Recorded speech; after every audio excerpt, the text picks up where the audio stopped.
Assalamualaikum warahmatullahi wabarakatuh. Di sini saya akan menyampaikan materi mengenai apa itu problematika pembelajaran peserta didik. Nah, problematika pembelajaran peserta didik merupakan suatu permasalahan yang dihadapi oleh peserta didik saat berlangsungnya pembelajaran.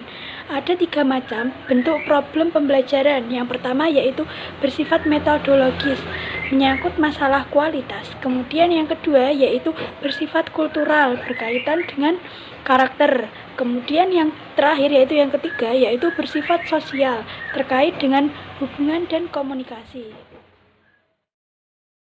Selanjutnya yaitu apa faktor penyebab terjadinya problematika pembelajaran peserta didik. Nah, terdapat 2 faktor penyebab. Yang pertama yaitu faktor internal, faktor dari dalam diri peserta didik.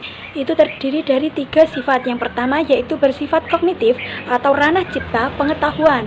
Kemudian yang kedua bersifat afektif atau ranah rasa, tingkah laku. Kemudian yang terakhir yaitu 3 bersifat psikomotor atau ranah karsa, keterampilan. Nah, selanjutnya yaitu faktor yang kedua yaitu faktor eksternal, yaitu faktor dari luar diri. Ada 3. Yang pertama yaitu lingkungan keluarga, kemudian yang kedua yaitu lingkungan sekitar atau masyarakat, dan yang terakhir yaitu yang ketiga lingkungan sekolah. Kesulitan dalam pemusatan perhatian. Perhatian merupakan prerequisite atau persyaratan dalam melakukan tugas-tugas belajar. Kesulitan dalam memusatkan perhatian menghambat proses belajar selanjutnya. Sebaliknya, kesulitan dalam memecahkan perhatian akan melibatkan anak sulit dalam mengalihkan perhatiannya terhadap hal-hal lain yang penting untuk diperhatikan.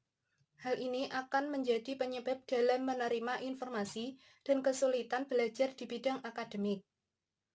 Kesulitan mengingat.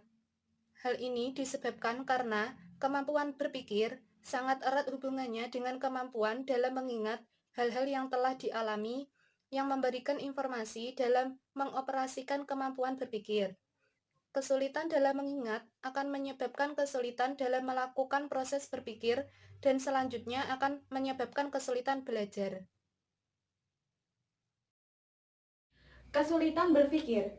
Kemampuan berpikir adalah kemampuan dalam mengoperasikan kemampuan kognitif yang mencakup kemampuan memformasikan konsep dan mengasosiasikan formasi konsep dalam memecahkan masalah.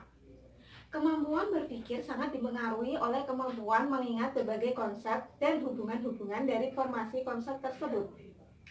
Selanjutnya yaitu kesulitan bahasa.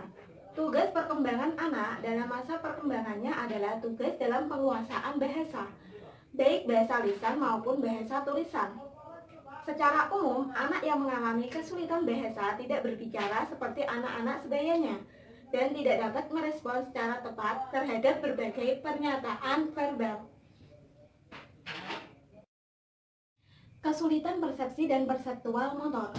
Persepsi adalah proses yang terjadi di dalam otak dalam rangka mengolah semua informasi yang diterima oleh panca indera dan memaknai informasi tersebut dalam memberikan respon yang sesuai dengan informasi yang diterima oleh panca indera. Anak yang mengalami kesulitan dalam persepsi tidak dapat memahami petunjuk arah di jalan, tidak dapat memahami kata yang tertulis dan simbol-simbol visual lainnya. Selanjutnya, ia tidak dapat memahami arti dari suatu gambar yang dilihatnya atau suara yang didengarnya. Masalah belajar. Masalah belajar bagi peserta didik sendiri contohnya adalah kesulitan pengaturan waktu belajar, memilih cara belajar, menggunakan buku-buku pelajaran, belajar berkelompok, mempersiapkan ujian, memilih mata pelajaran yang cocok, tidak memperhatikan guru dalam kelas, bermain sendiri, mencontek, tidur atau mengantuk pada saat jam pelajaran, tidak mengerjakan PR, dan lain-lain. Nah, kemudian macam-macam problematika pembelajaran peserta didik, masalah perbedaan dan kebutuhan individu. Setiap individu memiliki perbedaan dalam hal kecerdasan, kecakapan, hasil belajar, bakat, sikap, kebiasaan, pengetahuan, kepribadian, cita-cita, kebutuhan, minat, pola-pola, dan tempo perkembangan, ciri-ciri jasmaniah, dan latar belakang lingkungan, serta dalam hal memperoleh kasih sayang, memperoleh harga diri, memperoleh penghargaan yang sama, ingin dikenal, memperoleh prestasi dan posisi, untuk dibutuhkan orang lain, merasa bagian dari kelompok, rasa aman dan perlindungan diri, dan memperoleh kemerdekaan diri.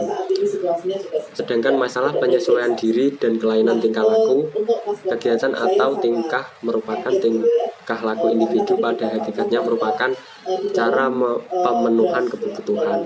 Yang penting untuk dapat memenuhi kebutuhan ini, individu harus dapat menyesuaikan antar kebutuhan dengan segala kemungkinan yang ada dalam lingkungan. Disebut sebagai proses penyesuaian diri, adaptasi. Individu harus dapat menyesuaikan diri dengan berbagai lingkungan, baik lingkungan sekolah, rumah, maupun masyarakat. Selanjutnya yaitu macam-macam problematika pembelajaran peserta didik, yaitu masalah individu, antara lain masalah individu yang berhubungan dengan Tuhannya. Selanjutnya masalah individu yang berhubungan dengan dirinya sendiri, masalah individu yang berhubungan dengan lingkungan keluarga, masalah individu yang berhubungan dengan lingkungan kerja, terus yang terakhir masalah individu yang berhubungan dengan lingkungan sosial.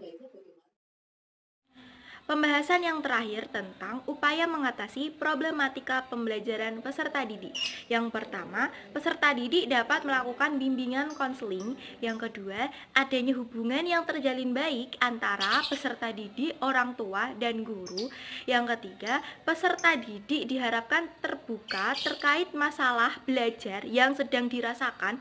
Yang keempat, menanamkan self-love atau mencintai diri sendiri kepada peserta didik sejak dini.